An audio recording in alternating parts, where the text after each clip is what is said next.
सावरकर नगर परिसरातील म्हाडा वसाहतीमधील plot number A28 Bhagwati arcade बंगला सावरकर नगर ठाणे इथे मागील 3 ते 4 दिवसांपासून बंगल्याच्या छतावर नवीन मोबाईल नेटवर्क टॉवर बांधकाम सुरू आहे।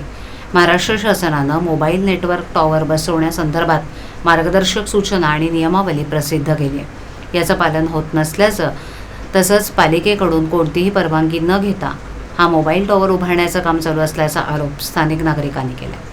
मोबाईल टॉवरमधून निघणाऱ्या रेडिएशनमुळे रहिवासी भागातील नागरिकांना कर्करोग, चर्मरोग, डोके दुखणे, हृदयरोगाचा धोका वाढणं इत्यादी गंभीर आणि जीवघेणे आजार होऊ शकतात, असे विविध शास्त्रज्ञांनी स्पष्ट केले।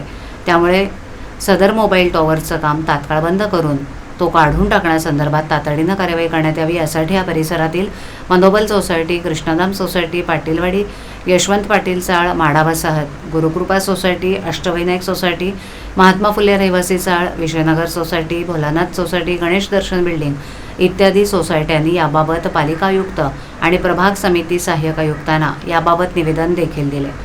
ठाणे महापालिकेनं लवकरात लवकर कारवाई केली नाही तर पालिका मुख्यालयासमोर आंदोलन करण्याचा इशारा स्थानिक नागरिकांनी दिला।